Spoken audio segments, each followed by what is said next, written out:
You just realized your business needed to hire someone yesterday. How can you find amazing candidates fast? Easy. Just use Indeed. Stop struggling to get your job post seen on other job sites. With Indeed sponsored jobs, your post jumps to the top of the page for your relevant candidates, so you can reach the people you want faster. According to Indeed data, sponsored jobs posted directly on Indeed have 45% more applications than non-sponsored jobs. Don't wait any longer. Speed up your hiring right now with Indeed. And listeners of this show will get a $75 sponsored job credit to get your jobs more visibility at Indeed.com/ARTS. Just go to Indeed.com/ARTS right now and support our show by saying you heard about Indeed on this podcast. Terms and conditions apply. Hiring? Indeed is all you need.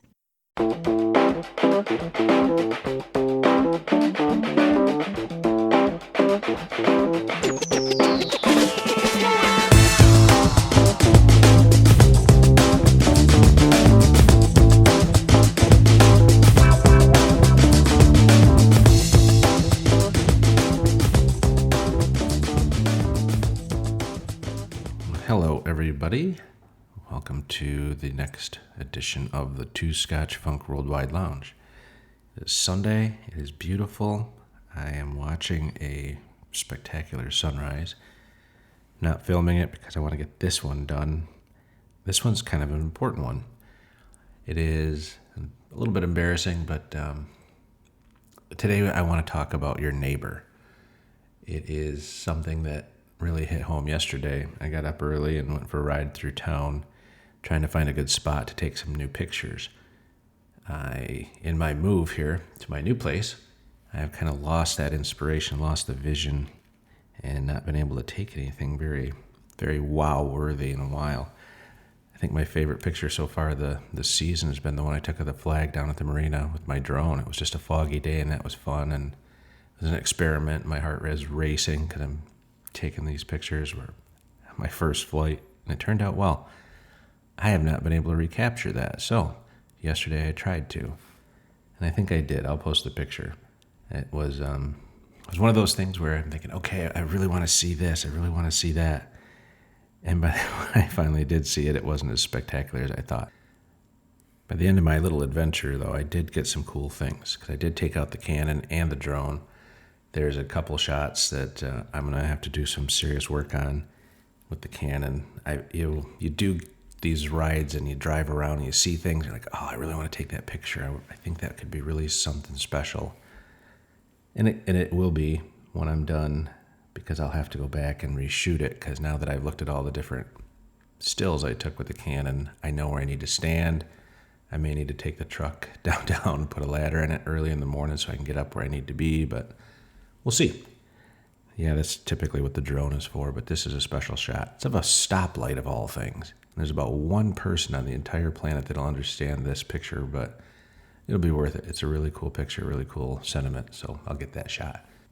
I took the drone down to the lake because there's this little island I've always wanted to see, and it's too shallow to sail to, and it's not really that spectacular. It's probably full of bird shit and seagull eggs and all that kind of thing, but I've always wanted to see it. It's just off the beach, and we've looked at it since we were kids.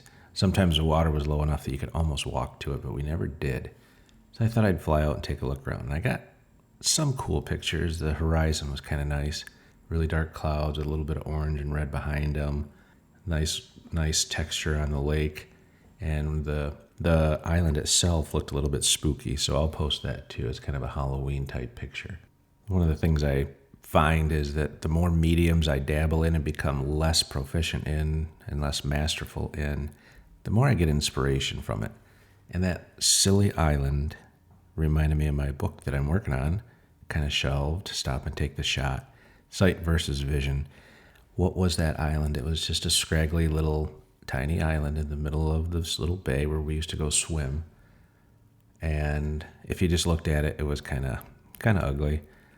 But the vision of it, man, it took me back. It took me back to the beach. It took me back to high school and college and just all the fun stuff, the sand in your feet, the peanut butter and jelly sandwiches, grape jelly, white bread, Jif extra crunchy, hot summer day, Maybe there's a little bit of sand in your pop on the lid of your can, but all those things came rushing back. And it was chilly yesterday. That certainly didn't remind me of it. But man, seeing that island and that sandy beach sure took me back. So that got me some good juice for the Stop and Take the Shot book. But again, that one's on the shelf for now because I'm working on this other one that's actually going forward with a little bit more ease.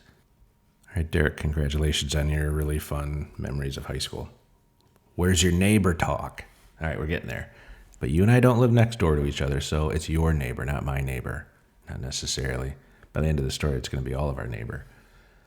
So I leave the beach and reload the drone for a new battery, a new shoot. Thought I'd go down and take a look at the marina, and it was beautiful. It's always pretty. I love seeing boats in the water, and it's a tough time of year because they're all coming out. Flag was gorgeous, but there was nothing that I could really tell a good story with, so I left and went downtown, put the drone away, and grabbed out the Canon and took a picture of this stoplight. Now, I've been going by this stoplight since I was a kid, and it's by the old movie theater, and I swear to you, it's the same light. It's probably 40 or 50 years old, maybe more, but there's something different about it. It's got a different lens in it, a different bulb. There is something very unique about this stoplight, and I'm trying to explain it to people and say, hey, go take a look at it. Tell me if I'm crazy. And without even going to look at it, they tell me I'm crazy, which, okay, I'll take that, but go look at the light too. It's just, there's something very unique about it. So I took pictures of that and headed down to this church, this old parking lot. There used to be this old trucking company right next to a church on the main drag here in Alpena. And I've been looking at this spire and the belfry and the peak and think, man, wouldn't that be a fun picture with the drone? So I had to look up all the rules about flying on the road and all this other stuff. And I figured out how to zoom to it. It's not ideal, but if you follow the rules of flight, you have to be a little bit careful on certain things. So I was. And I pulled into this parking lot that used to be the old trucking company, Mulvana Trucking Company. Anybody remember that from Alpena? So I back in carefully and get my shot lined up, and I look across the street on the sidewalk. Here's your neighbor. This is the part that we have to talk about. There's a pile of blankets that looks like it's over top of someone on the sidewalk in front of the church.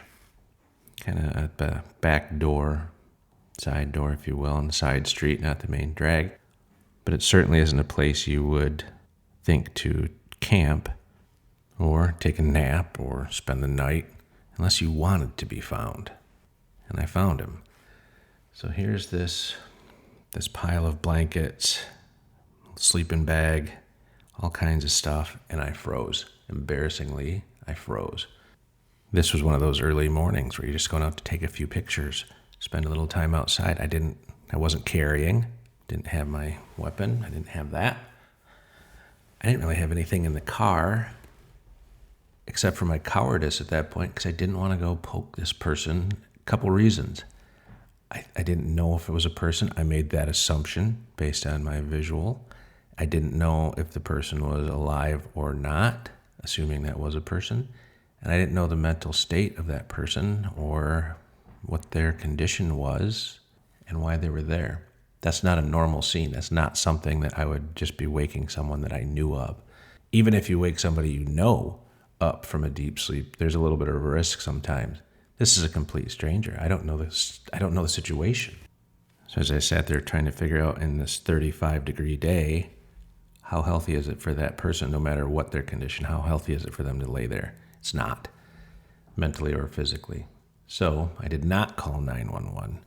I called the Alpena Police Dispatch, Central Dispatch, and I got to give some props right now because the young lady that answered couldn't have been more kind.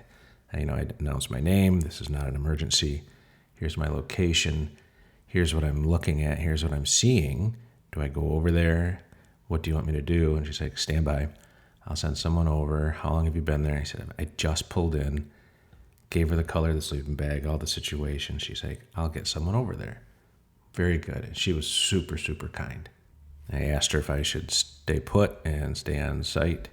And she's like, no, sir, you can carry on. Very, very police-like speech. She was super great. I thought I wanted to see this through. I wanted to make sure this scene was cleared properly. Suddenly now I've got the boldness that, okay, now I'm in charge of this thing. I wanted to make sure that this person didn't get in trouble. That was not my intent. That's not why I called the authorities. I called because I think this person needs some help. And we're in a situation where sometimes we leave our neighbors and we shouldn't. I don't know this person. I don't know if it's a man or a woman. I don't know if it's a young person or an old person, but it's our neighbor. It's an Alpena person. This didn't used to happen. So I sat there, and it's getting on towards 15 minutes, and this person's laying there, and there's no police. All of a sudden, this gentleman in a Jeep pulls up and looks across the road at me, and I'm pretty sure that either he was called or heard it on the scanner or something, but he woke this person up. And if you'd have seen the scene, you would have struggled as well. It was a tearful moment. So the gentleman woke up, long, shaggy, filthy hair, long, gray, matted, awful. It looked terrible. It looked like he had some new tennis shoes on, but the rest of him was not new. And the guy in the Jeep moved his car and walked this guy and all of his belongings, which is basically a couple of bags from Walmart and his sleeping stuff and his blanket that he had on the ground, and he dragged it all to this annex that was connected to the church that I wanted to film.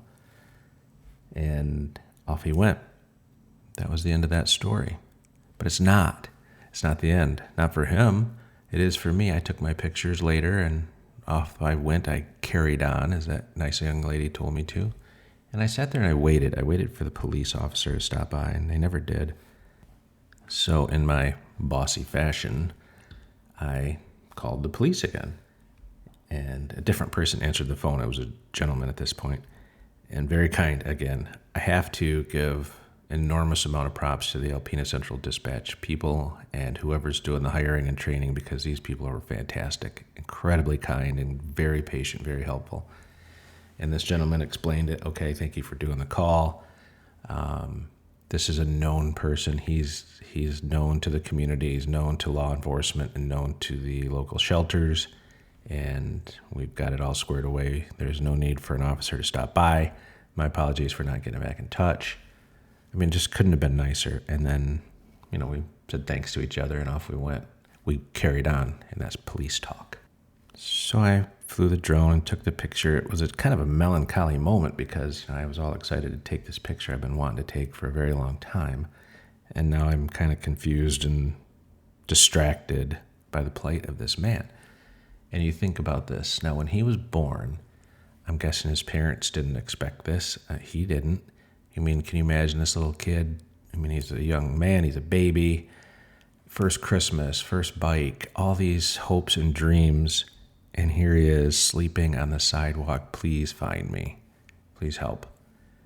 How do we capture them? How do we help our neighbors again? And I don't know the answer, so I will be looking for any input you have. But we've lost our way when it comes to helping our neighbor. Not all of us. I hesitated. I didn't walk over there and greet him or wake him, or I didn't know it was a him at the point. And so my concern for my own well-being kind of superseded helping this person, and that made me feel a little shitty.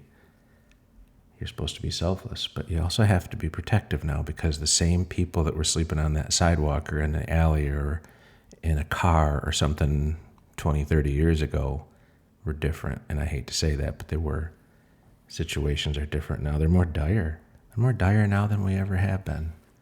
It just seems like, we did all this stuff to give people dignity back, and we closed the asylums and all this other stuff. And is there any dignity in that? This person isn't normal. I mean, they needed help. They still do. If he's known as the sleeper outside guy, I mean, that wasn't his first night. How many nights has he been there? How many months, years? Who knows? But how do we reach him? How do we help our neighbor? That's the point of this podcast. It's not the pictures. It's not the anything other than I'm looking for some input. How can I be better? How could I have done a better job at that scene? And how do we better help our neighbor? It's getting cold out there, folks. In northern Michigan, it's in the 30s at night. That's no place for someone to be. Looking for some help, looking for some advice. What you got? I sure appreciate your time. Sorry there's been a lag here. The move has reshaken things, so it's good to be back. Help me with some input. Hope you have a great day.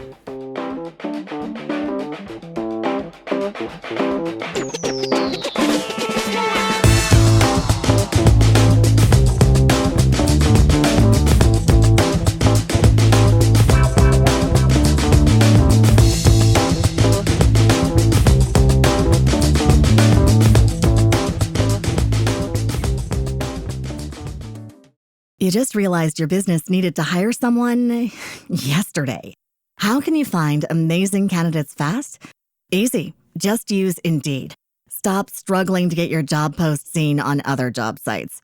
With Indeed sponsored jobs, your post jumps to the top of the page for your relevant candidates, so you can reach the people you want faster. According to Indeed data, sponsored jobs posted directly on Indeed have 45% more applications than non-sponsored jobs. Don't wait any longer. Speed up your hiring right now with Indeed.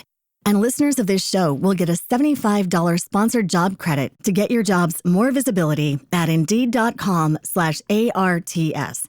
Just go to Indeed.com/ARTS right now and support our show by saying you heard about Indeed on this podcast. Terms and conditions apply. Hiring? Indeed is all you need.